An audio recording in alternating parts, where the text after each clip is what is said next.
ஒரு வீட்டில் கண்ணாடி வந்து வடகிழக்கில் நம்ம என்ட்ரன்ஸ் நுழையிறோம்னு வச்சுக்கோங்க. இல்லை சார், என்ட்ரன்ஸ் எந்த பக்கமாக இருந்தாலும் சரி, கிழக்கு பக்கமாக பார்த்து கண்ணாடியை வைக்க வேண்டும். கிழக்கு பக்கமாக பார்த்துன்னு சொல்லியிருக்கேன் நான். அப்போ எந்த செவுத்தில் இருக்கும் கண்ணாடி? மேற்கு பக்கமாக இருக்கும். கண்ணாடி வந்து மேற்கு சுவற்றில் மாற்றி கிழக்கு பக்கமாக பார்த்து வச்சோன்னு வச்சுக்கோங்களேன். வீட்டில் நுழையும் போது என்ன பண்ணுவாங்கன்னு பார்த்தீங்கன்னா, அந்த உருவத்தை கண்ணாடியை உருவத்தை பார்ப்பாங்க. பார்க்கும்போது அவங்களுடைய எல்லாருக்குமே ஒரு திருஷ்டின்னு சொல்லப்படுகின்ற நிகழ்வுகள் இருக்கும்.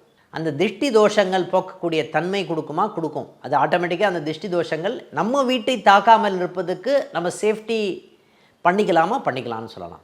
சரி சார், இது வந்து நான் தெற்கு பக்கமாக இருக்கக்கூடிய வீடு சார், தெற்கு பக்கமாக இருக்கக்கூடிய வாசலில் நான் மாட்டலாமா அப்படின்னு ஒரு கேள்வி இருக்கும். மேற்கு பக்கமாக வாசல் இருக்குது சார், நான் அதை மாட்டலாம். தயவுசெய்து அந்த மாதிரி மாட்டிடாதீங்க. கண்ணாடி வந்து தெற்கு பக்கமாகவும் மேற்கு பக்கமாகவும் மாட்டக்கூடாது என்ற ஒரு விஷயம்தான் ரொம்ப முக்கியமானது. கிழக்கு பக்கமாக கண்ணாடி இருக்க வேண்டும். வடக்கு பக்கம் பார்த்தவாறு கண்ணாடி இருக்கலாம். பார்த்தவாறு அப்படின்னு சொல்லியிருக்கேன் நான்.